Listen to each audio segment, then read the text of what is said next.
अस्सलाम वालेकुम स्टूडेंट्स, इस वीडियो में मैं टॉपिक एक्सप्लेन कर रही हूँ ribosomes. What are ribosomes? Ribosomes are organelles and these organelles are present in eukaryotic cell as well as in prokaryotic cell. Ribosomes देखने में कुछ इस तरह के होते हैं शेप में। अब इस वीडियो में मैं राइबोसोम्स की one by one composition, structure and function explain करूँगी। First of all, composition of ribosomes. Ribosomes are composed of protein and ribosomal RNA. Almost equal amount of protein and ribosomal RNA, they are present in ribosomes. RNA stand for ribonucleic acid और आपको पता है इसकी 3 types होती हैं, messenger RNA, transfer RNA and ribosomal RNA. From these 3 types, only ribosomal RNA is present inside the ribosomes. Now, ribosomes can also be called as ribonucleoprotein due to their composition. Why? Because as they are only composed of protein and RNA, that's why we can call them ribonucleoproteins. जिसमें ribonucleo RNA से आया है, as RNA stands for ribonucleic acid, और protein का word protein से आया है. So ribonucleoproteins ribosomes का नाम है due to their composition, because they are only composed of protein and ribosomal RNA. Now, structure of ribosomes. Ribosomes are non-membranous spherical organelles. As they are non-membranous, that's why they are present in eukaryotic as well as in prokaryotic cells. Prokaryotic cells में आपको पता है कि only membrane bound organelles absent होते हैं. Ribosomes तो है ही non-membranous, that's why they are present in prokaryotic cells. Ribosomes exist in the form of 2 subunits. और इसमें से एक होती है स्मॉलर सब यूनिट, एक होती है larger subunit. Smaller subunit and larger subunit only combine when ribosomes are performing their function. If they are not performing their function, ribosomes are present in the form of large subunit and small subunit. जब ये दोनों combine होंगी तो ये बनेगा complete ribosomal particle, और ये कब बनेगा? Only when they are performing their function. Now, these subunits of ribosomes and the size of ribosomes vary in prokaryotic cell and eukaryotic cell. तो यहाँ पे मैंने prokaryotic cell के ribosomes का size लिखा है और eukaryotic cell के ribosome का size. Prokaryotic cell. Smaller subunit in prokaryotic cell is of 30S, while in eukaryotic cell it is of 40S. Larger subunit in prokaryotic cell is of 50S, while in eukaryotic cell, larger subunit is of 60S. Complete ribosome particle in prokaryotic cells is of 70S, and complete ribosome particle in eukaryotic cell is of 80S. Now, what is S? S stands for Svedberg. Svedberg, and it is unit in which size of ribosomes is measured. और इसका नाम Svedberg जो है, ये scientist के name की वजह से स्वेडबर्ग रखा गया, बिकॉज साइंटिस्ट स्वेडबर्ग ने इसको डिस्कवर किया था. नेक्स्ट इज, यहाँ पे हम देखें कि when smaller and larger subunit combine 30 and 50S, they are combining 30 और 50 कितना होता है? 80. But complete size of a ribosomal particle in prokaryotic cell is 70S. Again यहाँ पे देखें, स्मॉलर का साइज 40 है, लार्जर का 60 है. 40 and 60 ये दोनों कितना होता है? 100. बट कंप्लीट राइबोसोमल पार्टिकल का साइज क्या है? 80S. So why there is reduction in size after combination of 2 सब यूनिट्स? सो ये रिडक्शन साइज में क्यों होती है? ये इंपॉर्टेंट शॉर्ट क्वेश्चन भी होता है समटाइम. सो इसका आंसर क्या है कि when smaller and larger subunits combine in ribosome, due to conformational changes in the ribosomes, size is reduced. जो भी कन्फॉर्मेशनल चेंजेस आते हैं उन दोनों के कंबाइन होने की वजह से, उन चेंजेस की वजह से साइज जो है वो रिड्यूस हो जाता है.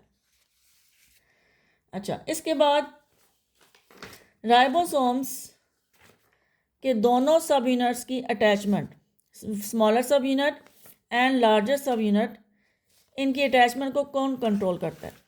So attachment of smaller and larger subunit depends on two factors. Number one, presence of magnesium ions. Second is salt bonds, formation of salt bonds. अब ये salt bonds किसके दरमियान बनने हैं? Obviously large सब यूनिट और small सब unit ने कंबाइन करना है. सो एक सब यूनिट के न्यूक्लियोटाइड का, आरएनए के न्यूक्लियोटाइड का फॉस्फेट और दूसरे सब यूनिट की प्रोटीन के अमाइनो एसिड का अमाइनो ग्रुप, इन दोनों के दरमियान बॉन्ड बनेगा. Basically salt bond is between the phosphate and amino group of opposite nucleotide and amino acid. Phosphate आपको पता है न्यूक्लियोटाइड में प्रेजेंट होता है, और न्यूक्लियोटाइड किसका मोनोमर है? न्यूक्लिक एसिड का, मीन्स आरएनए का. So phosphate from RNA, amino group from amino acid of protein. Proteins आपको पता है कि प्रोटीन्स का मोनोमर क्या है? Amino acid. सो फॉस्फेट और अमाइनो ग्रुप के दरमियान बनेगा सॉल्ट बॉन्ड. दो सब यूनिट्स ने जब कंबाइन होना है तो इनकी कॉम्बिनेशन के लिए salt bond is formed between the phosphate of RNA and amino group of amino acid. ये दो फैक्टर्स हैं. अब sometimes only one factor is required, sometimes other factor is required, and sometimes both of these factors are required for combination of two subunits of ribosomes when they have to perform their function. Ribosomes cell के अंदर कहाँ कहाँ present होते हैं? Ribosomes are present in the cytoplasm of cell, plus they are present in nucleus, as well as they are present in other organelles. For example, mitochondria में ribosomes present है. Mitochondria का structure जब explain किया था उसमें भी हमने ribosome लिखा था. Next is chloroplast. क्लोरोप्लास्ट जो ऑर्गेनेलिस हैं they have their own ribosomes. Plus endoplasmic reticulum में आर के साथ राइबोसोम्स अटैच होते हैं. So ribosomes are present in cytoplasm as well as they are attached with other organelles. What is function of ribosomes? Ribosomes का function क्या है? Protein synthesis. इन्होंने protein synthesize करनी है. They are factory of protein synthesis. अच्छा, उसके बाद synthesis of ribosomes. Ribosomes जो कि प्रोटीन्स को बनाते हैं, राइबोसोम्स को कौन बनाता है? Ribosomes are formed inside the nucleus. और न्यूक्लियस के कौन से पार्ट में? Nucleolus. Nucleolus is considered as factory of ribosomes, जहाँ पे वो असेंबल होते हैं. And once they are assembled, they are released from the nucleus via nuclear pores, जो कि nuclear envelope में होते हैं, and then they are transported to the cytoplasm or to other organelles. अच्छा, उसके बाद है most important short question of ribosome. What is polysome or polyribosomes? Ribosomes ने कब combine होना होता है उनके दोनों सब units ने? When they have to perform their function. Function कब परफॉर्म करना है? जब उन्होंने प्रोटीन सिंथेसिस करनी है. प्रोटीन सिंथेसिस के लिए फर्स्ट स्टेप क्या है? मैसेंजर आरएनए का आना. ट्रांसक्रिप्शन होती है पहले. ट्रांसक्रिप्शन में मैसेंजर आरएनए आता है डीएनए से बन के राइबोसोम्स के पास और यहाँ पे आके अटैच होता है. इसके पास क्या होता है? मैसेंजर आरएनए के पास मैसेज होता है कि कौन सी प्रोटीन सिंथेसाइज करनी है राइबोसोम्स ने. So when single messenger RNA is attached with multiple ribosomes, this complete structure is called polysome और पोलीराइबोसोम.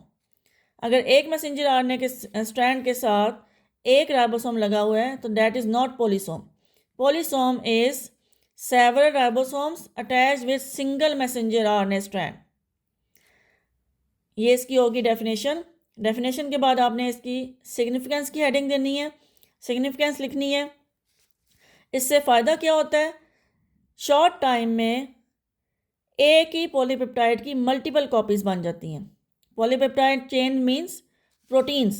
प्रोटीन्स जब बनती हैं तो फर्स्ट उनकी पॉलीपेप्टाइड चेन्स बनती हैं. So significance is several copies of same polypeptide can be produce in very less time. जब सारे राइबोसोम्स इकट्ठे काम करेंगे एक ही मैसेंजर आरएनए के साथ इन द फॉर्म ऑफ पोलीसोम, तो फ़ायदा क्या होगा? एक ही पॉलीपेप्टाइड की आपको मल्टीपल कॉपीज मिल जाएंगी. ये बहुत इंपॉर्टेंट शॉर्ट क्वेश्चन है पोलीसोम का. और जब भी ये आएगा आपने इसको दो स्टेप्स में आंसर करना है. First is definition, second heading देनी है, significance, and then diagram. Thank you.